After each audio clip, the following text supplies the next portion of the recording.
Hello बच्चों, good morning to all of you. मैं Abdul Rahman DN education अड्डा पर आपका स्वागत करता हूं।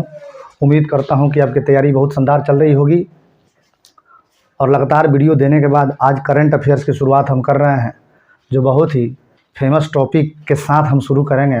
आओ देखते हैं एक एक करके इस करंट अफेयर्स का पहला प्रश्न जो है 2 अप्रैल 2025 को हाल ही फिलहाल में 2-3 दिन पहले 2025 को लोकसभा में जो वक्फ संशोधन बिल पेश हुआ, यह किसने किया? इसमें ऑप्शन में है अनुराग ठाकुर, अमित शाह, नरेंद्र मोदी और किरण रिजिजू। आपको जानकारी होनी चाहिए कि जो अल्पसंख्यक कल्याण मंत्री होते हैं वही इस बिल को पेश किए हैं। ये अल्पसंख्यक कल्याण मंत्री हैं भारत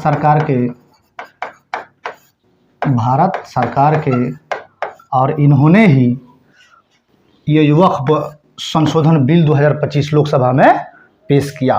थोड़ा सा इसके बारे में जानेंगे। आओ देखते हैं इसके बारे में हम लोग। इसके बारे में 2 अप्रैल 2025 को वक्फ संशोधन बिल लोकसभा में किरण रिजिजू ने पेश किया। यह किरण रिजिजू जो है अरुणाचल प्रदेश के रहने वाले हैं।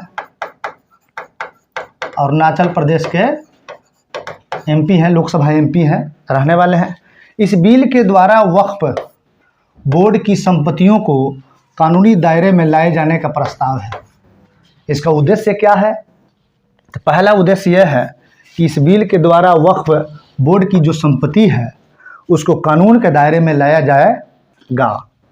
उसके बाद से वर्तमान में अल्पसंख्यक मामले के मंत्री किरण रिजिजू हैं। इसका उद्देश्य मुसलमान वक्फ अधिनियम जो 1923 है और वक्फ अधिनियम 1995 के अंदर संशोधन करना है।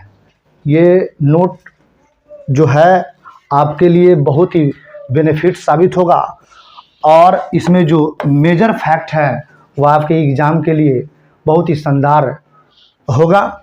इसको एक बार ध्यान से देखना। इसका उद्देश्य क्या है? मुसलमान वक्फ अधिनियम 1923 और वक्फ अधिनियम 1995 के अंदर संशोधन करना है। वक्फ संशोधन बिल 1950 के दशक में वक्फ संपत्तियों की देखरेख के लिए कानूनी तौर पर एक संस्था बनाने की ज़रूरत महसूस की गई। कब? 1950 में। इसके लिए 1954 में वक्फ एक्ट के नाम से कानून बनाकर सेंट्रल वक्फ काउंसिलिंग का प्रावधान किया गया। उसके बाद से यह बनाने का प्रावधान किया गया और उसके बाद से बनाया गया। आगे देखो, 1955 में इस कानून में बदलाव करके प्रत्येक राज्य में वक्फ बोर्ड बनाए जाने की शुरुआत की गई। कब? 1955 में। यहाँ दिया हुआ है। वर्तमान में भारत में लगभग 32 वक्फ बोर्ड हैं। ये बहुत ही शानदार फैक्ट है इस मुद्दे को लेकर। ये वक्फ संपत्तियों का रजिस्ट्रेशन और देखरेख करते हैं। क्या करते हैं? ये वक्फ संपत्तियों का रजिस्ट्रेशन और देखरेख करते हैं। बिहार समेत कई प्रदेशों में शिया और सुन्नी मुस्लिमों के लिए वक्फ बोर्ड अलग है। बिहार है, उत्तर प्रदेश है, अन्य बहुत सारे ऐसा प्रदेश है जिसमें शिया और सुन्नी के लिए अलग अलग वक्फ बोर्ड है। 1964 में पहली बार सेंट्रल वक्फ काउंसिल गठित की गई। क्या किया गया? 1964 में पहली बार सेंट्रल वक्फ काउंसिल गठित की गई। अब इसी कानून में बदलाव करके भारत सरकार द्वारा वक्फ संशोधन बिल पेश किया गया। बिल लाई गई है और लोकसभा में पेश करके, हालांकि इस समय राज्यसभा में भी पास कर दिया गया है, अधिनियम एक्ट बन गया है। और नेक्स्ट देखते हैं, नेक्स्ट क्वेश्चन क्या है। आओ देखते हैं। अभी उसी के बारे में है, थोड़ा सा और डीप जानते हैं इसके बारे में, वक्फ के बारे में। यह अरबी भाषा के वकूफ़ा शब्द से बना है। किससे बना है ये? अरबी भाषा के वकूफ़ा शब्द से बना है, जिसका शाब्दिक अर्थ जो होता है ना, ठहरना होता है। रुकना, कहीं आराम करना, ठहरना होता है। इस्लाम धर्म में यह दान देने का एक तरीका है। क्लियर? इस्लाम धर्म में यह दान देने का एक तरीका है। ऐसी संपत्ति जो सामाजिक कार्य के लिए दान में दी गई है वक्फ संपत्ति कहलाती है। क्लियर हो गया होगा। ऐसी संपत्ति जो सामाजिक कार्य के लिए दान में दी गई है वक्फ संपत्ति कहलाती है। संपत्ति में रुपया, पैसा, गहने, घर, जमीन सभी चीज़ें आती हैं। इसमें दान करने वाला व्यक्ति यह निर्णय ले सकता है कि उसकी संपत्ति किस काम में लाई जाएगी। क्लियर हो गया होगा। ये थोड़ा सा इसको फीडबैक में देखें, इसके इतिहास के बारे में देखें, इसका अर्थ के बारे में देखें और नेक्स्ट देखा जाए। अब देखो, वक्फ से संबंधित मेजर जो बात है इसको ध्यान में रखना है और थोड़ा सा विशेष जानकारी के लिए आवश्यक भी है। रेलवे और भारतीय सेना के बाद भूमि वक्फ के पास सबसे अधिक है। माने भारत में सबसे अधिक अगर भूमि की बात हो तो भारतीय रेलवे के है, उसके बाद किसके पास है? भारतीय सेना के पास है, उसके पास वक्फ के पास है। क्लियर। अब एक नज़र में देख लेते हैं किसके पास कितना है। तो रेलवे के पास जो भूमि है यह 33 लाख एकड़ है। कितना है बाबू? रेलवे के पास जो भूमि है 33 लाख एकड़ है। सेना के पास जो भूमि है कितना है? 17 लाख एकड़ है। और वक्फ के पास जो भूमि है वह 9.4 लाख एकड़ है। क्लियर हो गया हो? क्लियर हो गया होगा। आओ अब नेक्स्ट देखा जाए। अब क्वेश्चन चेंज हो गया है। ये देखो आरबीआई से संबंधित प्रश्न है। आरबीआई के बारे में बता देता हूं मैं। इसका गठन जो हुआ था 1 अप्रैल 1935 को हुआ था। एक आयोग बना था जेसी हिल्टन आयोग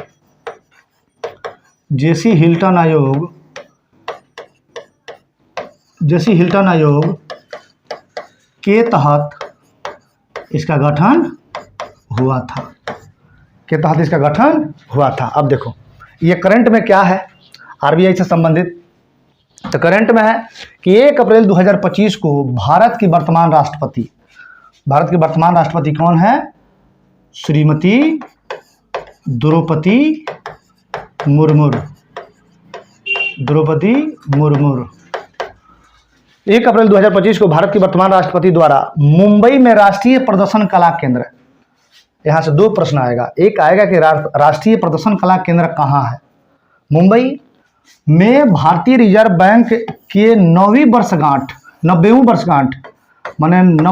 वर्षगांठ के अवसर पर कितने रुपए के एक विशेष डाक टिकट का अनावरण किया गया है?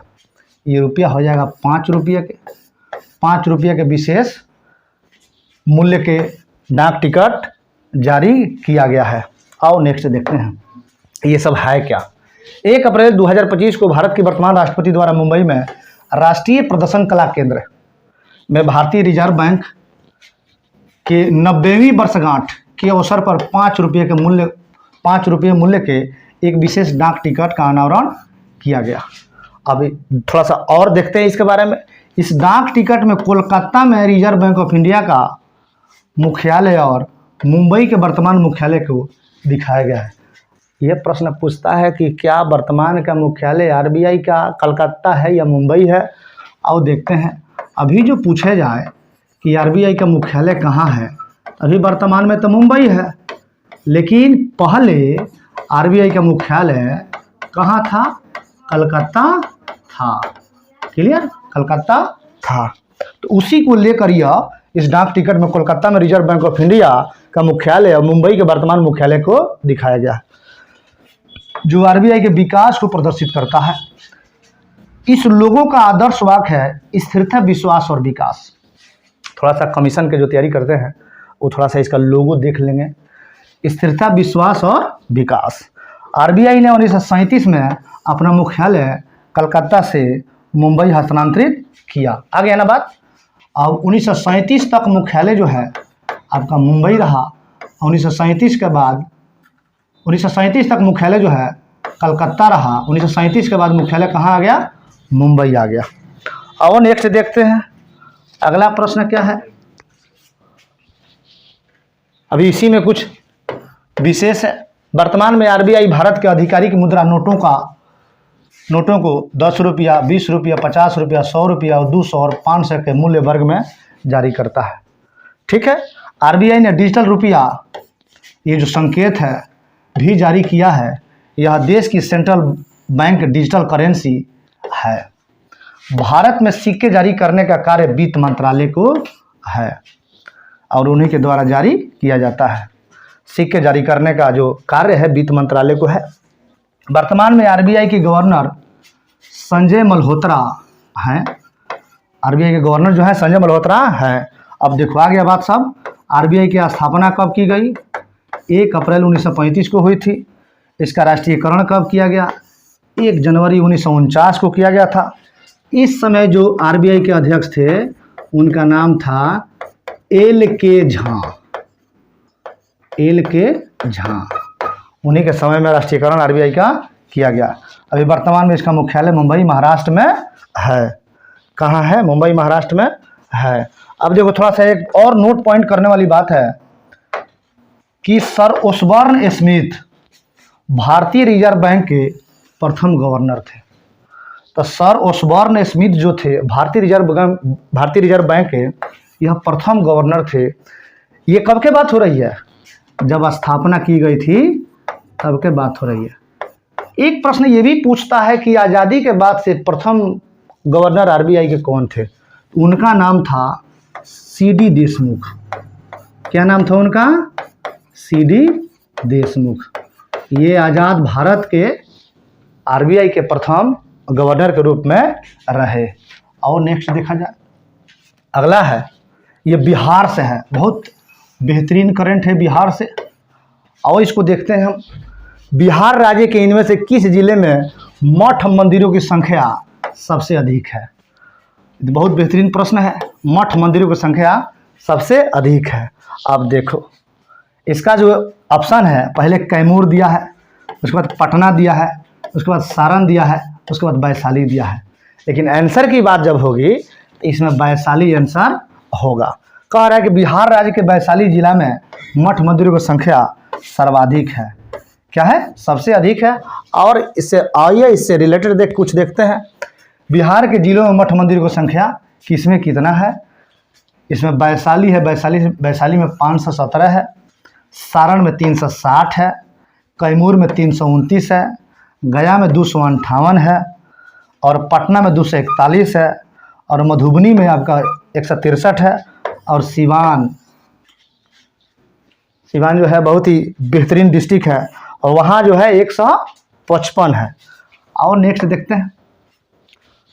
वही सब डाटा दिया है पूरा एकदम। खगड़िया में 143 है, भोजपुर में 124 है, बांका में 92 है, सहरसा में 89 है, जहानाबाद में 79 है, औरंगाबाद में 68 है, लखीसराय में 57 है। और नेक्स्ट देखते हैं।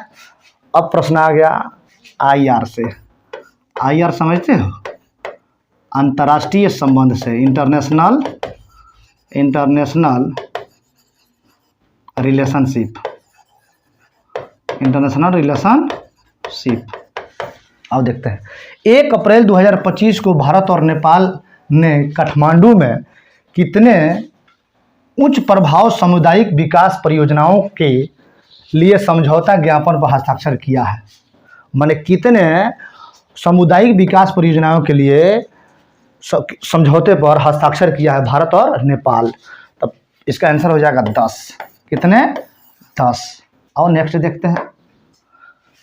नेक्स्ट वही है, उसके बारे में थोड़ा सा कंसेप्ट है। 1 अप्रैल 2025 को भारत और नेपाल ने काठमांडू में 10 उच्च प्रभाव सामुदायिक विकास परियोजनाओं के लिए समझौता ज्ञापन पर हस्ताक्षर किए हैं। भारत सरकार के अनुदान सहायता के तहत समर्थित ये परियोजनाएं किससे संबंधित है? शिक्षा,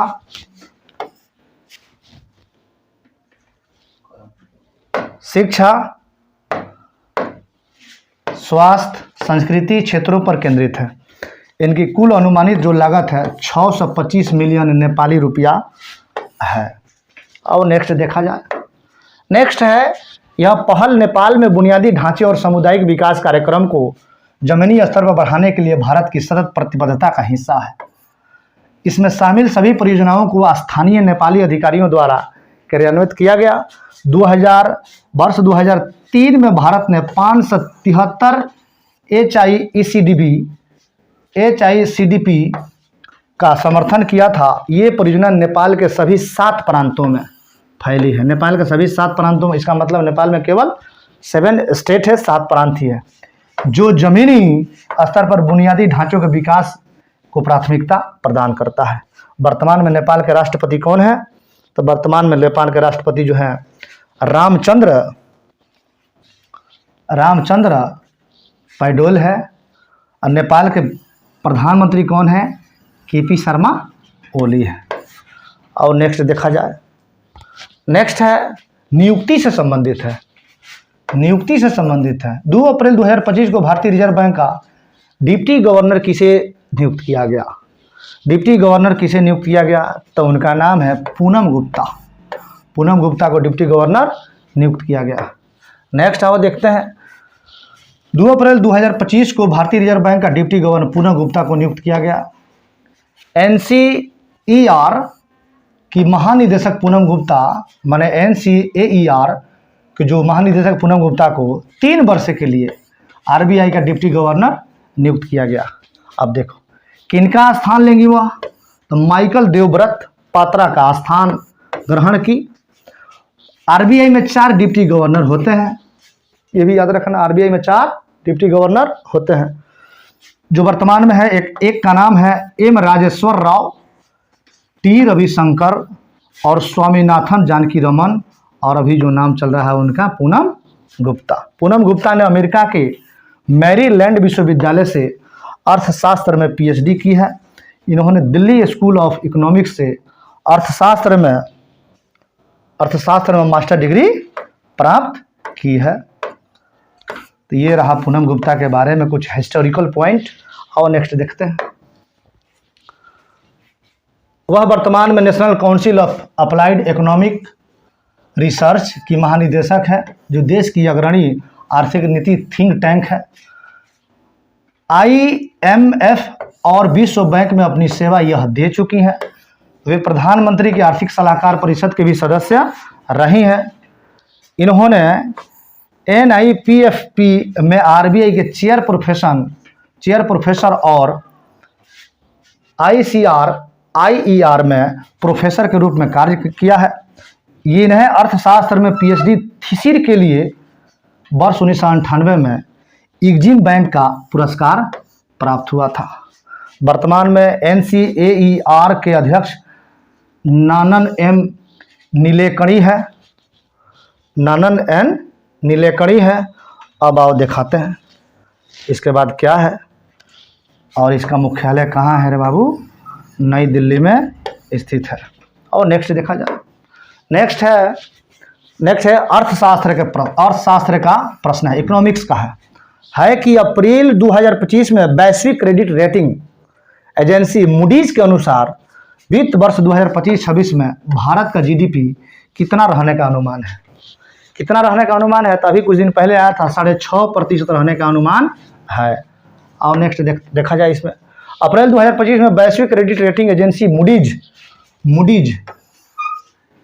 के अनुसार वित्त वर्ष 2025-26 में भारत का जो GDP है वह कितना रहने का अनुमान है? 6.5% का अनुमान लगाया है।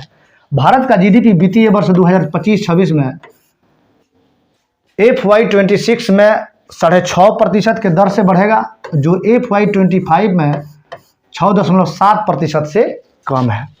एक रिपोर्ट के अनुसार भारत का वित्त वर्ष 2025-26 में मुद्रास्फीति औसतन 4.5 रहेगी, जबकि FY 2025 में यह 4.9% थी। मूडीज के वर्तमान अध्यक्ष के बारे में पूछा जाए तो माइकल वेस्ट हैं। कौन है ये? माइकल वेस्ट है। अब देखो मूडीज की स्थापना कब की गई? 1909 में की गई थी। कब की गई थी? 1909 में की गई थी। अब प्रश्न आता है कि इसका मुख्यालय कहाँ है? इसका मुख्यालय कहाँ है? USA में है। इसका मुख्यालय कहाँ है? इसका मुख्यालय कहाँ है? इसका मुख्यालय है USA में है। USA में मुख्यालय है, अमेरिका में मुख्यालय है। और नेक्स्ट देखा जाए, AI से प्रश्न आ गया। हाल ही में महाराष्ट्र सरकार ने मुंबई, पुणे और तीन शहरों में AI उत्कृष्टता केंद्र स्थापित करने के लिए Microsoft corporation India private limited के साथ एक समझौता ज्ञापन पर हस्ताक्षर किया है। वह कौन सा स्थान है जहां पर ऐसी समझौता पर हस्ताक्षर हुआ है? वह स्थान कौन सा है? नागपुर। कौन सा है? नागपुर। इसके बारे में थोड़ा बहुत जान लेते हैं। हाल ही में महाराष्ट्र सरकार ने मुंबई, पुणे और नागपुर, कहाँ मुंबई, पुणे और नागपुर, मुंबई, पुणे और नागपुर में 3 AI उत्कृष्टता केंद्र स्थापित करने के लिए Microsoft corporation India private limited के साथ एक समझौता ज्ञापन पर हस्ताक्षर किया है।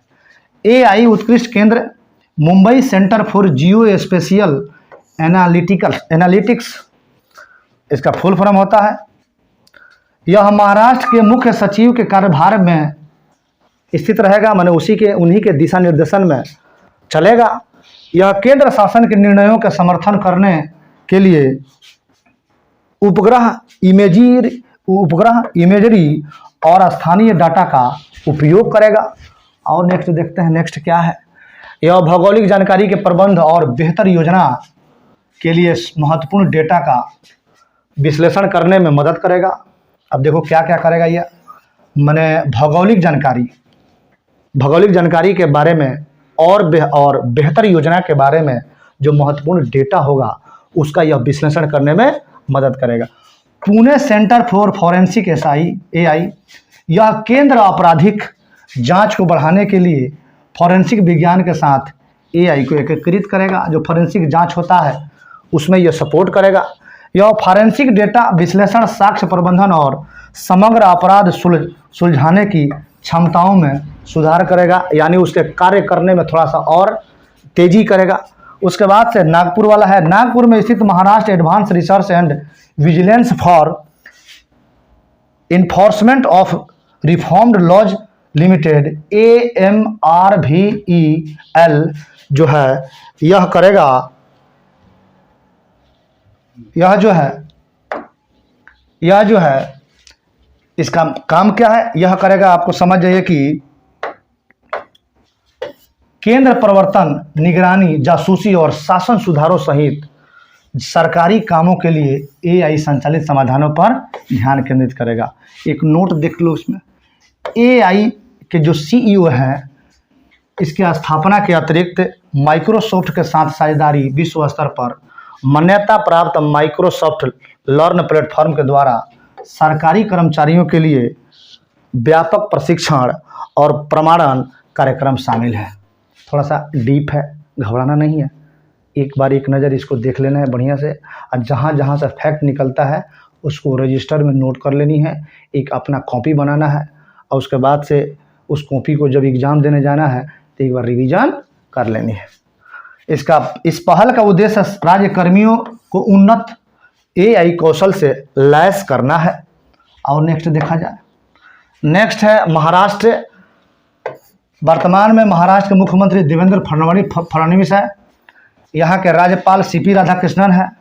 Microsoft corporation India private limited के अध्यक्ष जो है पुनीत चंडोक है। कौन है? पुनीत चंडोक है। इसका मुख्यालय कहाँ है? हैदराबाद में है, हैदराबाद तेलंगाना। इसकी स्थापना 1988 में की गई थी। और नेक्स्ट देखा जाए, नियुक्ति।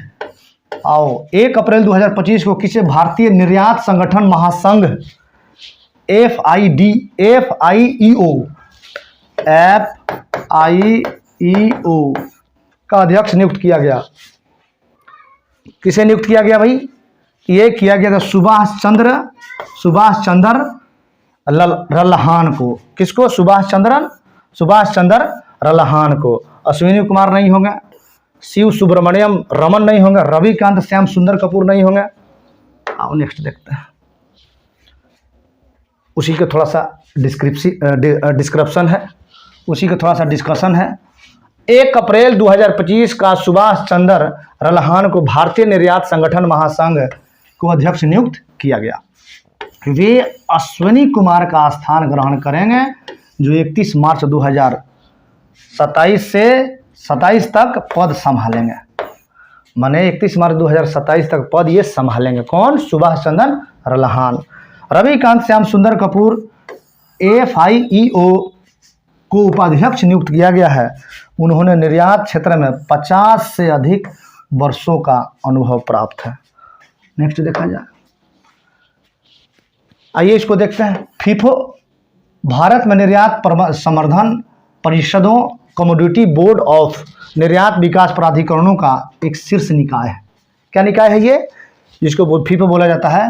भारत में निर्यात संवर्धन परिषदों कमोडिटी बोर्ड और निर्यात विकास प्राधिकरणों का एक शीर्ष निकाय है।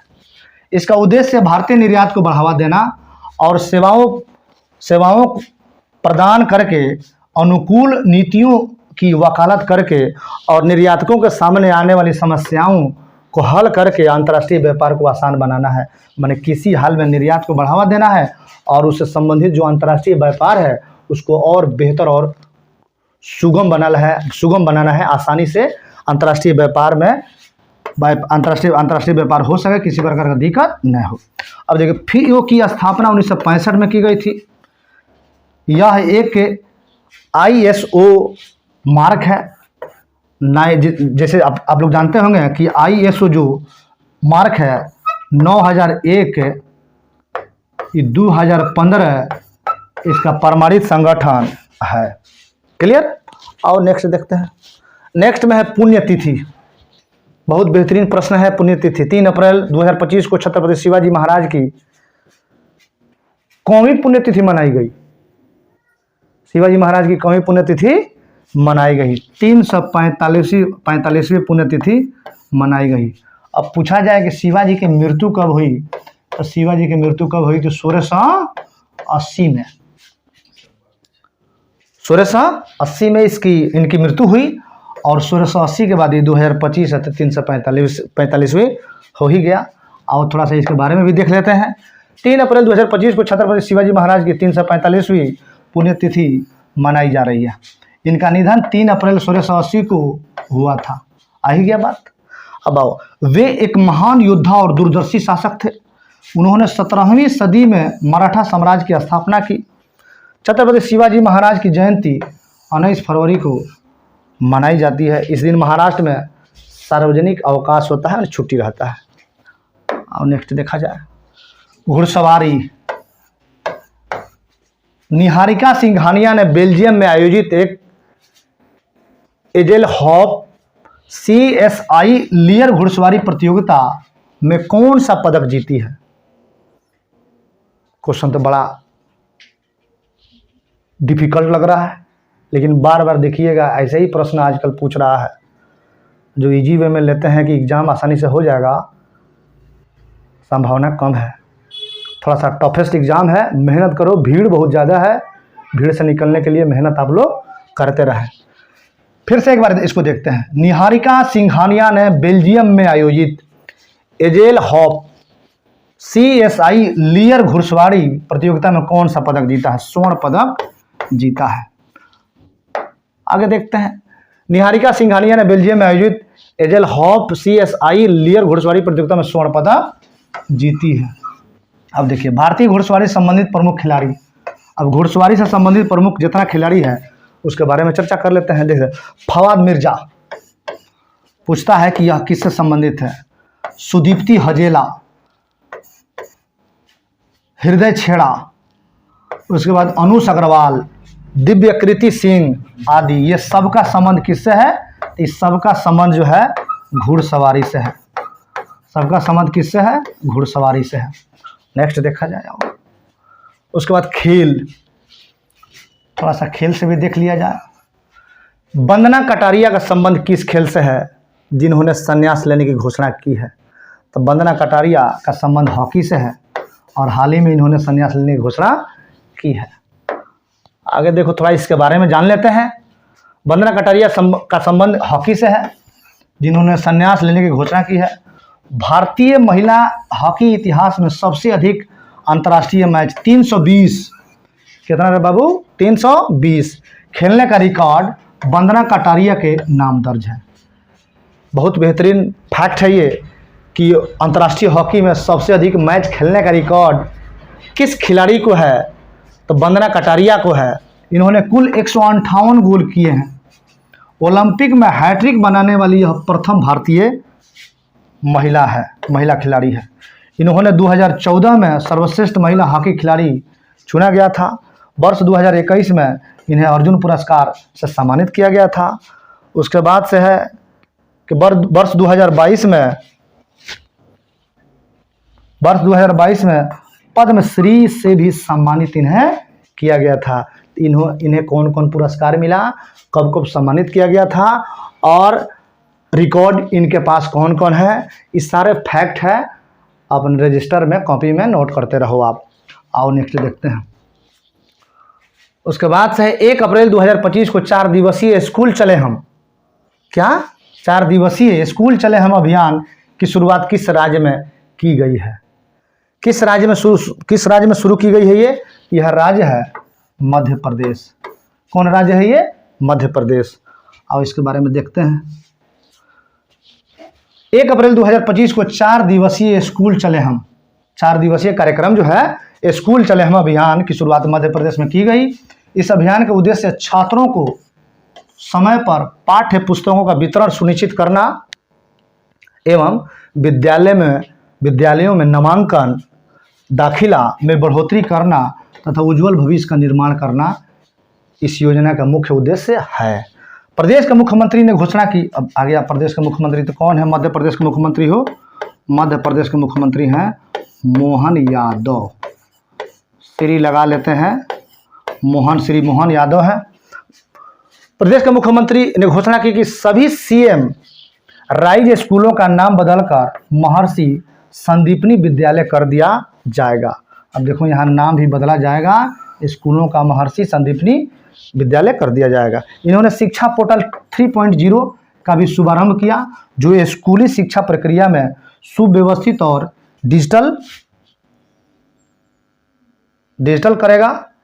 उसके बाद से है इसका जो स्लोगन है स्कूल चले हम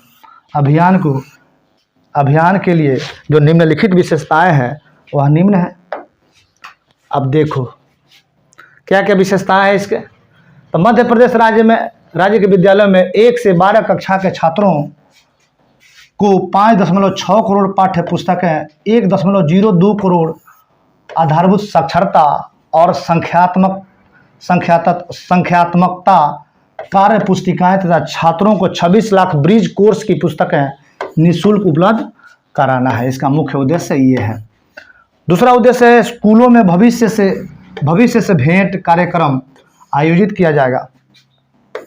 स्कूल पिछले वर्ष अनुत्तीर्ण हुए बच्चों के अभिभावकों को उनकी निरंतर शिक्षा में सहयोग करने के लिए प्रोत्साहित किया जाएगा। स्कूलों का नाम बदला जाएगा। मध्य प्रदेश के पूर्व मुख्यमंत्री शिवराज सिंह चौहान ने 2023 में सीएम राइज स्कूल योजना का प्रारंभ किया था। और नेक्स्ट देखा जाए आगे क्या है। आगे है कि भारतीय वितरण को दर्शाने के लिए इन स्कूलों का नाम बदलकर महर्षि संदीपनी विद्यालय कर दिया गया है। महर्षि संदीपनी नाम रखने का मुख्य कारण है वे भगवान श्री कृष्ण के गुरु थे। क्या थे? भगवान श्री कृष्ण के गुरु थे। महर्षि संदीपनी ने मध्य प्रदेश के उज्जैन में एक आश्रम की स्थापना की तथा श्री कृष्ण को शिक्षा प्रदान की। शिक्षा पोर्टल 3.0 इसका मुख्य उद्देश्य क्या है? इस पोर्टल से स्कूली शिक्षा प्रक्रियाओं का सुव्यवस्थित और डिजिटल बनेगा। स्कूल शिक्षा विभाग से संबंधित सभी सूचनाओं तक यह आसानी से पहुंच जाएगा या प्रदान हो जाएगा। और नेक्स्ट देखा जाए महोत्सव फेस्टिवल। सरहुल उत्सव किस राज्य में मनाया जाता है? फेमस है, बहुत फेमस है, ये जानते होंगे। सरहुल उत्सव किस राज्य में मनाया गया? अभी वर्तमान में झारखंड में मनाया गया। पश्चिम बंगाल में कौन कौन उत्सव मनाया जाता है? कीर्तन मनाया जाता है। उसके बाद कौन सा उत्सव मनाया जाता है? बाउल यात्रा मनाया जाता है। असम में क्या क्या मनाया जाता है? बिहार में क्या क्या मनाया जाता है? सबसे इम्पोर्टेंट है बिहार में कौन सा उत्सव मनाया जाता है, मतलब त्यौहार कौन सा मनाया जाता है? तो सबसे इम्पोर्टेंट त्यौहार है छठ। अपने यहाँ गया का क्षेत्र में कुछ स्थानों पर सरहुल मनाया जाता है जहाँ आदिवासी बहुल क्षेत्र है। और नेक्स्ट देखा जाए सरहुल उत्सव झारखंड में मनाया गया। यह उत्सव आदिवासी समुदाय के नए वर्ष का उत्सव है। क्या है? नए वर्ष का उत्सव है। इस उत्सव में प्राकृतिक पूजा की जाती है। प्राकृतिक पूजा की जाती है। इस उत्सव में क्या किया जाता है? प्राकृतिक की पूजा की जाती है। सरहुल का शाब्दिक अर्थ है साल वृक्षों की पूजा करना। यह उत्सव प्रत्येक वर्ष चैत माह के अमावस्या के तीसरे दिन मनाया जाता है। वर्तमान में झारखंड के मुख्यमंत्री हेमंत सोरेन साहब हैं और झारखंड के राज्यपाल संतोष गंगवार हैं। और नेक्स्ट देखा जाए सुरक्षा, सिक्योरिटी से संबंधित face recognition system FRS CCTV कैमरे किस केंद्र शासित प्रदेश या राज्य में लगाए जाएंगे? मतलब ये व्यवस्था किस राज्य या केंद्र शासित प्रदेश में होगा? तो यह होगा दिल्ली में। अभी दिल्ली में हाल ही में कुछ दिन पहले चुनाव हुआ, वहाँ के जो CM चुन के आई हैं उनका नाम है रेखा गुप्ता। भारतीय जनता पार्टी की हैं रेखा गुप्ता। इनके पहले अरविंद केजरीवाल साहब CM थे, अब चुनाव हार गए, विपक्ष में है वो। हालांकि वो अपना सीट भी नहीं बचा पाए, वहाँ से भी हार गए। नेक्स्ट आइए इसके बारे में थोड़ा सा जान लेते हैं। Face recognition system FRS CCTV कैमरे दिल्ली में लगाए जाएंगे। यह पहल दिल्ली पुलिस द्वारा की जाएगी। इसका उद्देश्य अपराधियों को पकड़ने और नागरिकों की सुरक्षा को मजबूती प्रदान करना है। यह AI तकनीक पर आधारित है जो अपराधियों की पहचान और ट्रैकिंग में काफ़ी मददगार साबित होगा। बढ़िया है, अच्छा है।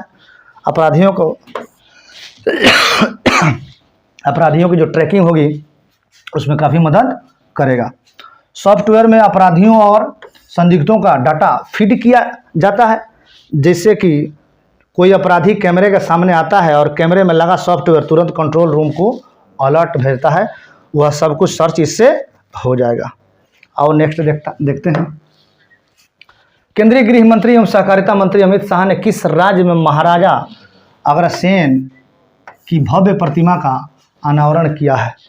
तो यह राज्य हो जाए अग्रसेन वाला कहाँ? हरियाणा। इसके बारे में देख लेते हैं।